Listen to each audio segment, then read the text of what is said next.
Você me pedido pra mostrar o Luke no começo dos vídeos de novo. Só que agora o Luke tá muito grande pra eu pegar ele no colo. Então eu vou mostrar ele pra vocês. Ele tá aqui deitado na cama. Olha isso aqui.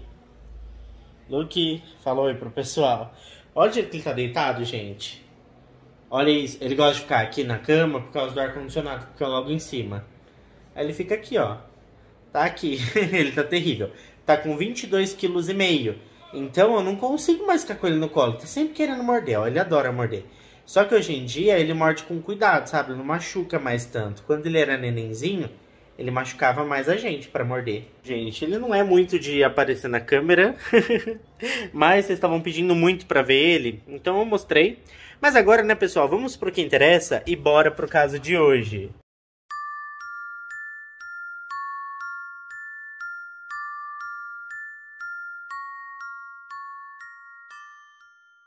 A Valéria Fernanda Vivanco nasceu no dia 29 de maio de 1996. Então temos aqui mais uma geminiana. A Valéria nasceu na pequena comuna de La Granja, que fica localizada ali pertinho da agitada cidade de Santiago, que é a capital do Chile. A Valéria, gente, era a caçula de 3 irmãos e filha do casal Miguel e sua esposa Jaqueline Vivanco. Os irmãos mais velhos da Valéria eram o Michelangelo e a Daniela. E os 3 irmãos se davam muito bem. Eles sempre foram muito amigos e muito próximos. O pai das crianças trabalhava em uma empresa de transportes de passageiros e mercadorias, enquanto a sua mãe era uma dona de casa dedicada a cuidar dos filhos e deixar tudo organizado. Mas com o passar dos anos, o casal percebeu que a relação não estava mais prosperando. Então, quando a Valéria começou a frequentar a escola, seus pais decidiram se separar e oficializar o divórcio. E isso, naturalmente, foi um grande impacto para a jovem. Apesar de todas as dificuldades ali de convivência que vêm com o divórcio, o casal tentou fazer tudo da maneira mais amigável possível, principalmente pensando no bem-estar das crianças. E então o pai continuou participando ativamente na vida dos filhos, inclusive ele até fornecia suporte financeiro para a ex-esposa e para todos os seus filhos. Apesar de tudo isso, a Valéria não conseguiu deixar de expressar seus ressentimentos contra o seu pai. Ela nunca aceitou o divórcio e nunca foi capaz de compreender que os dois não se amavam mais e a melhor saída para que eles fossem felizes seria cada um seguir para o seu caminho. Mas a Valéria, infelizmente, não conseguiu entender dessa maneira. Ela culpava o seu pai por ter saído de casa e dizia até que ele tinha destruído a família. O problema disso tudo é que às vezes ela pegava um pouco pesado com as palavras, então os dois acabavam discutindo e até mesmo passando meses sem se falar. Depois que as coisas esfriavam, o Miguel acabava pedindo ali perdão e os dois voltavam a se falar novamente. Os familiares e conhecidos da família disseram que era sempre o pai quem dava o primeiro passo na direção da reconciliação, porque se dependesse da Valéria, eles nunca mais voltariam a se falar novamente. Alguns anos depois, gente, o Miguel se casou mais uma vez e com isso a Valéria ganhou 2 irmãos. E ao contrário do que se possa imaginar, a Valéria recebeu muito bem seus 2 meio-irmãos e eles mantiveram boas relações familiares. A mãe da Valéria, por outro lado, nunca se casou novamente e sempre se dedicou a seus filhos e mais tarde aos seus netos. Ela também tinha ali suas convicções religiosas e seguiu esse caminho, sempre demonstrando muita alegria e devoção ao Senhor. Como já deu para perceber, gente, a Valéria era uma pessoa muito firme desde cedo, ela já demonstrava uma personalidade forte, determinação e incrível perseverança em todos os aspectos da sua vida. E muito por conta de seu afinco, ela se destacou positivamente na escola, praticava esportes, era corajosa, leal e sempre pronta para ajudar os outros. Com o passar do tempo, a Valéria demonstrou uma grande capacidade de liderança, senso de justiça e também empatia. E a junção de todas essas qualidades levaram a jovem a mudar o rumo do seu futuro. Anteriormente, ela tinha pensado em trabalhar com alguma profissão relacionada à área da saúde, mas depois se convenceu de que tinha uma outra missão de vida. Ela percebeu em si mesma um grande desejo em auxiliar as pessoas ao seu redor proteger os vulneráveis e lutar por justiça. E tudo isso, gente, levou ela a seguir carreira na polícia. Após concluir o ensino médio, a jovem ingressou em uma academia de polícia localizada em Santiago. E depois de vários meses de estudo e duras avaliações, em 2016, aos 20 anos de idade, ela se graduou com honras e recebeu o título de investigadora da Polícia Civil. Um ano depois, em 2017, ela enfim se juntou à Força Policial Chilena, iniciando seu serviço no Departamento de Investigação de Crimes Graves da capital. Desde o início do seu serviço, a Valéria se destacou e enfrentou sem medo todas as suas responsabilidades, mostrando-se uma profissional dedicada e perseguidora da justiça. A verdade é que a jovem amava o seu trabalho, desempenhava suas funções diligentemente e estava sempre pronta para agir a qualquer momento, indo a qualquer lugar quando necessário. A Valéria estava sempre pronta a atender ocorrências e até saía no meio da noite para responder a chamados de cena de crime. Ela perseguia criminosos e às vezes até agia como uma psicóloga ao lidar com pessoas que haviam perdido seus entes queridos. Os colegas de trabalho descreveram a mulher como gentil, alegre e amigável, mas ela era uma verdadeira profissional e uma parceira confiável. Além de tudo isso, gente, ela até representou seu departamento na Espanha, passando cerca de 2 meses em Madrid em uma visita oficial. Obviamente, ela estava imensamente orgulhosa de ser confiada com missões tão responsáveis e com menos de 25 anos de idade, no ano de 2020, ela conseguiu ser promovida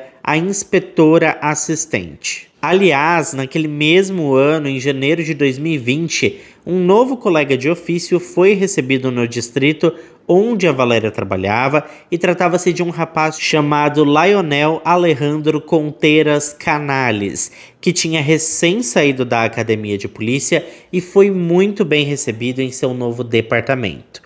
Por fim, pessoal, a Valéria foi escolhida por seus superiores para recepcionar o novo funcionário e se tornou a mentora do Lionel em seu primeiro dia de emprego. Poucos meses depois, eles se tornaram parceiros de equipe e estavam se dando muitíssimo bem. Eles tinham afinidades, pensavam mais ou menos da mesma forma e estavam mandando muito bem na solução de casos até mesmo considerados complexos. E voltando a falar sobre o Lionel, gente, não se tem muitas informações sobre o seu passado, mas o que se sabe é que ele pertencia a uma família muito boa financeiramente, e inclusive um tio dele fazia parte do conselho administrativo da polícia. Ele era um oficial do alto escalão das Forças Armadas e sempre mimou muito o seu sobrinho. Com isso, Lionel cresceu com conforto e abundância de recursos. Nunca lhe faltou nada e com o passar dos anos o rapaz se tornou uma pessoa egoísta, controladora, que não sabia ouvir um não e achava que todos ao seu redor tinham que fazer todas as suas vontades. E como vocês já devem estar imaginando, não demorou muito para ele começar a pegar no pé da Valéria. Acontece que ela não estava a fim de paqueras em seu ambiente de trabalho, ela era muito focada em suas ambições e sabia diferenciar um ambiente profissional de um ambiente particular. Então, rapidamente, ela começou a repreender energicamente seu novo colega e parceiro de trabalho, conforme ele fazia várias tentativas de surpreendê-la, cortejá-la e até convidá-la para sair para tomar alguns drinks, cinemas e até mesmo para sua casa. Mas ela permaneceu firme e rejeitou todas as investidas do rapaz. A verdade é que a Valéria levava seu trabalho muitíssimo a sério, só ela sabia o tanto que tinha batalhado para chegar onde chegou, e o Lionel estava sendo muito invasivo em suas cantadas. Ele a constrangia na frente de todos, até mesmo na frente de seus superiores, e a Valéria estava começando a ficar realmente incomodada, sabe? Ela sempre considerou romances no ambiente de trabalho algo inapropriado, sabe? E ela passou a ser bastante rigorosa com o jovem colega, e quando seus superiores perguntaram como estava ali o andamento da parceria, ela disse que via o rapaz como imaturo e pediu mais um tempo para tentar fazê-lo entender que não estava afim dele e que não havia nada o que ele pudesse fazer para mudar isso. Cerca de 6 meses depois, em julho de 2020, a Valéria e seu jovem parceiro estiveram envolvidos na captura de ladrões que haviam roubado dinheiro do caixa de uma loja. Os assaltantes fugiram em um carro e então os policiais iniciaram uma perseguição sem esperar por reforços, e por fim conseguiram interceptar e bloquear a fuga dos suspeitos. A Valéria e o Lionel saíram do veículo oficial com as armas em punho, pedindo para os criminosos se renderem. De repente, inexplicavelmente, um tiro foi disparado e a Valéria caiu ao lado da viatura policial. Mesmo com a chegada dos reforços e posteriormente da equipe de emergência, infelizmente não foi possível salvar a vida da jovem policial, que perdeu a sua vida ali no local. A família dela, pessoal, ficou arrasada com a notícia, principalmente o seu pai Miguel, que não teve a chance de se reconciliar com a filha após uma briga. O caso foi amplamente divulgado pela mídia local, destacando a coragem e sacrifício da investigadora Valéria Vivanco. A investigação inicial apontou que o tiro fatal veio do veículo dos suspeitos, que foram posteriormente capturados. A população prestou homenagem à policial durante o seu funeral, mas ninguém conseguiu abafar os inúmeros rumores da estranha tensão que existia entre ela e o seu colega de trabalho, Lionel Canales. Logo após o funeral, os suspeitos foram levados a julgamento e deram depoimentos confessando o crime. Parecia assim que tudo estava resolvido, tá? Mas essa história estava longe de terminar. Isso porque as investigações prosseguiram e parece que as coisas não estavam assim batendo, sabe? Não aconteceram como todos tinham acreditado até aquele momento que tinha acontecido. Tinha alguns fios soltos, alguma coisa estava errada e em poucas semanas ficou claro que a investigação tinha sido falha desde o início, com detalhes críticos sendo ignorados e descobertas impressionantes de especialistas forenses sendo minimizadas. O processo, pessoal, foi mal conduzido e funcionários do alto escalão tentaram ocultar a identidade do verdadeiro culpado por trás da morte da garota.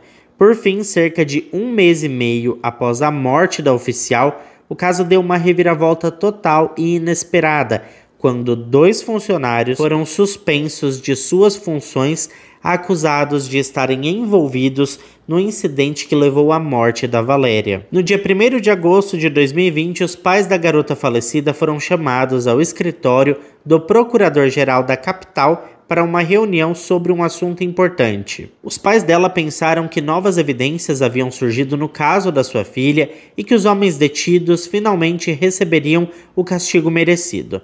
No entanto, eles ficaram chocados ao saber que a sua filha, na verdade, tinha sido atingida por um tiro que foi disparado por seu colega de trabalho. Essa grande revelação foi comunicada pessoalmente a eles pelo procurador Juan Carlos Carrasco, que também transmitiu suas condolências e pediu desculpas em nome de todo o departamento de investigação. Obviamente, os pais da Valéria ficaram perplexos. Eles não conseguiam acreditar no que estavam ouvindo e não conseguiam entender como tal coisa poderia ter acontecido. Eles reviveram a dor por mais uma vez e queriam esclarecimentos sobre a situação e por que essa informação só veio à tona muito tempo depois. O fato é que a bala fatal veio da arma de serviço nas mãos de um dos colegas da garota, confirmado por um exame balístico realizado no mesmo dia. No entanto, os resultados foram de alguma forma distorcidos e a bala foi misteriosamente enviada para o armário de evidências da polícia, com características totalmente diferentes como forma, calibre, peso e todas essas coisas. Além disso, a bala tinha atravessado o corpo e não foi extraída. Os ferimentos de entrada e saída nos relatórios forenses foram confundidos acidentalmente ou intencionalmente, ou seja, a bala não entrou pelo abdômen e saiu pelas costas, mas exatamente o oposto. O tiro foi disparado em suas costas e saiu pelo abdômen. Para piorar ainda mais as coisas, algumas páginas do laudo de autópsia estavam faltando, enquanto outras claramente foram alteradas e substituídas. Além disso, os detidos sobre os quais o julgamento estava prosseguindo e que supostamente confessaram a sua culpa e estavam prestes a serem presos, começaram a apresentar queixas. Eles afirmaram que suas confissões foram obtidas por meio de tortura e ameaças, e a pistola que possuíam naquela noite nem sequer estava carregada. Com as novas circunstâncias, os principais suspeitos se tornaram Felipe Guilhardo Araújo, que estava dirigindo o carro da polícia, e o parceiro da Valéria, o Lionel Alejandro Canales. Ambos os suspeitos foram imediatamente suspensos do serviço. No dia 5 de agosto de 2020, um documento surgiu com os resultados do exame indicando que apenas o Lionel tinha resíduos de pólvoras nas mãos, tornando-o o principal suspeito no caso. Notavelmente, essa descoberta não tinha sido mencionada em nenhum lugar antes, como se nunca tivesse existido ou acontecido. Vários outros relatórios sobre o exame balístico e as conclusões do patologista foram arquivadas incorretamente e acabaram em uma caixa de arquivo que nunca foi devidamente verificada. Bom, os policiais que participaram da operação para capturar os criminosos e os assaltantes que foram presos participaram de uma reconstituição dos eventos daquela noite. O policial que dirigia a viatura, o Felipe, afirmou que do banco do motorista ele só conseguia ver a Valéria, que estava sentada ao lado dele no banco do passageiro da frente, e foi ela a primeira a sair do carro. O Lionel estava sentado atrás e também saiu do veículo, mas suas ações não podiam ser vistas pelo motorista.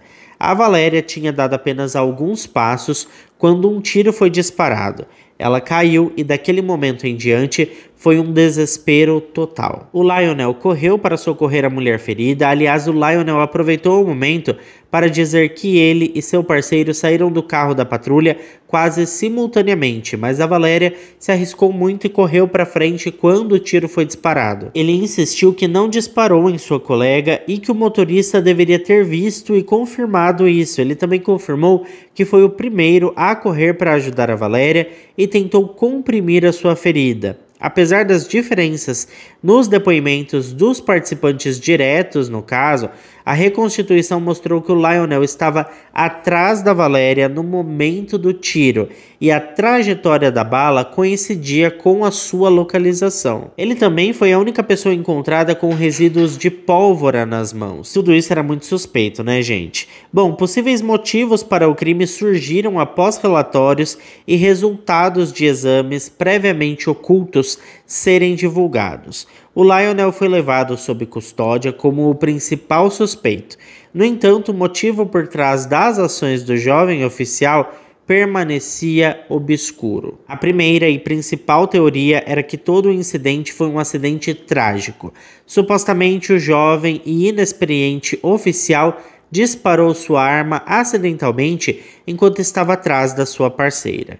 Ele entrou em pânico, tentou ajudá-la e, quando entregou sua arma de serviço naquele dia, insistiu que não a tinha disparado.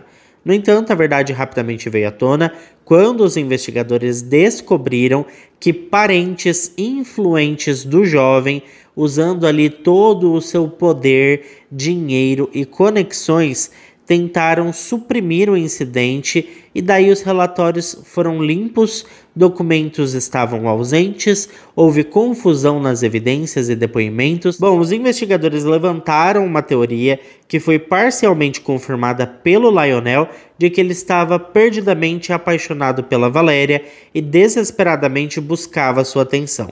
Mas todos os seus esforços eram em vão. Com o tempo, ele começou a irritar a garota, que nem o convidou para sua festa de aniversário, mas ela tinha convidado todo o departamento, menos ele. Indo nessa linha de pensamento, o disparo pelas costas foi sua vingança pela rejeição. Curiosamente, os parentes da falecida levantaram uma outra teoria. Para eles, a aproximação desenfreada do Lionel acabou fazendo com que a Valéria começasse a fazer perguntas, começasse a pesquisar e que ela possivelmente tenha descoberto algo que não deveria saber. Algum esquema de corrupção, crimes oficiais ou algo semelhante. Como uma pessoa honesta e justa, ela certamente teria exposto os culpados, razão pela qual foi eliminada e o jovem Lionel foi escolhido como o executor, prometendo que ele permaneceria acima de qualquer suspeita. No meio desse escândalo todo, alguns oficiais começaram a dizer que o Lionel nem sequer tinha feito todas as provas para entrar na polícia e que, na verdade, a sua entrada no departamento teria sido facilitada pela influência do seu tio. Bom, gente, apesar do Lionel ter sido preso, as suspeitas sobre o Philip não foram totalmente dissipadas naquele momento. Ele estava perto da colega falecida e poderia ter disparado o tiro. Além disso, ele já havia sido disciplinado por uso injustificado de arma durante uma prisão criminal, o que lhe rendeu o apelido de atirador descuidado. Mas que depressa a gigantesca equipe de defesa contratada pelos familiares do Lionel logo agarrou ali essa teoria, insistindo que o Philip atirou acidentalmente na colega e que as armas de serviço poderiam ter sido trocadas ou misturadas intencionalmente ou por descuido. Além disso, a defesa alegou que o Philip foi inconsistente em seu depoimento, mudando-o diversas vezes e alegando depois que não conseguia descrever com precisão os eventos daquela noite, pois tudo aconteceu muito rápido. No entanto, nenhum resíduo de pólvora foi encontrado nas mãos do motorista, o que indicava a sua inocência. Em resposta, Lionel Canales afirmou que o resíduo de pólvora em suas mãos veio ao comprimir o ferimento do corpo da vítima. No entanto, essa declaração foi considerada improvável pela promotoria, uma vez que as manchas de sangue na Valéria permaneceram nas mãos do Philip, e é impossível lavar a pólvora sem remover o sangue. Ou seja, se o Philip tivesse efetivado o disparo, como a defesa do réu estava propondo, além das manchas vermelhas em suas mãos, o Philip deveria ter também as manchas de pólvora, porque não teria como limpar uma coisa sem também remover a outra. Mas a equipe de defesa estava armada até os dentes e combateu com bastante vigor as alegações da acusação. Eles até conseguiram suspender o julgamento por algumas semanas, e o julgamento e veredito do Lionel Canales deixou muita gente de cabelo em pé, viu? A equipe de investigação foi duramente criticada, os pais da vítima estavam desesperados e a justiça parecia assim muito distante. Com tantas reviravoltas nesse caso, a população ficou assim indignada e desconfiada das autoridades. Conforme foram chegando as informações sobre quais documentos aparentemente tinham sido adulterados para esconder ali o possível assassino, as pessoas iam cada vez mais perdendo a confiança no departamento de polícia. E para piorar tudo ainda mais, a mídia chilena e internacional passou a cobrir a história, levando a suspensões e demissões de altos cargos de funcionários do departamento de polícia, incluindo até mesmo o chefe do departamento de investigação de homicídios. É aquele negócio, né, gente? Efeito dominó, ninguém quer cair sozinho. Após uma longa investigação, recuperação de provas, análises refeitas e funcionários do departamento de polícia sendo substituídos, um novo relatório foi gerado e, por fim, Lionel Canales se tornou o único suspeito desse caso, com os demais sendo considerados apenas testemunhas ou pessoas de interesse. Em 2022, ele foi oficialmente demitido da corporação e permaneceu sob custódia, aguardando um novo julgamento, que só começou em março de 2023, ou seja, quase 3 anos após o falecimento da Valéria. Com provas e depoimentos de testemunhas, a culpa do suspeito foi confirmada, mas a questão sobre se ele teria realmente intencionalmente tirado a vida da sua parceira ainda estava pairando no ar. No final, ele foi considerado culpado de homicídio culposo e condenado a 15 anos de prisão, com possibilidade de liberdade condicional após o cumprimento de no mínimo 8 anos da sua sentença. Muitos ficaram chocados com a sentença e disseram até que foi um desperdício de dinheiro público, tanto tempo de julgamento, tanto uso do judiciário para considerá-lo culpado e depois sentenciá-lo a tão pouco tempo de prisão. A família da vítima, inclusive, considerou a sentença branda, mas, por outro lado, o réu e sua equipe de defesa entraram ainda com uma série de recursos nos tribunais superiores. Os familiares do rapaz estavam dispostos a gastar a quantia que fosse necessária para tirar o homem da cadeia, E eles tinham dinheiro, né? Tinham bala na agulha. E para quem imaginou que as coisas não poderiam ficar ainda mais inacreditáveis, a grande surpresa veio agora em 2024, quando a Suprema Corte Criminal do Chile reverteu a sentença e reduziu a pena para apenas 540 dias de prisão. E isso é um total de pouco menos de 2 anos de sentença. Imagine o choque que a família da Valéria ficou com isso, né, gente? Ele foi imediatamente solto porque o tribunal considerou para a contagem de dias o período em que ele ficou preso sob custódia policial. Então, assim que o despacho saiu também a ordem de soltura. Além de tudo isso, o tribunal considerou também o tempo que ele ficou fora de serviço como uma mera suspensão, o que indica que ele supostamente poderia voltar e assumir o cargo que foi demitido. Mas eu não encontrei informações sobre se ele teve coragem de voltar lá e exigir a sua cadeira de volta ou não, né? Bom, diante dessa situação horrorosa, a mãe da Valéria anunciou que iria processar o Estado chileno, alegando principalmente corrupção. Mas e vocês, pessoal? O que vocês pensam sobre tudo isso? Vocês sabem que esse não é o primeiro caso que eu trago aqui do Chile. Eu trouxe poucos casos do Chile, mas os poucos casos que eu trouxe ficou assim muito explícita para mim a impunidade que paira por lá, né? É muito estranho. O Chile tem segredos de justiça mais pesados do que os do Brasil. Tem processos que você não consegue ver nada, é tudo muito obscuro, eles não falam nada, não divulgam nada, e quando divulgam, ainda liberam aí os criminosos. Teve o caso da Nayara Witt, que eu trouxe aqui há algum tempo atrás, né?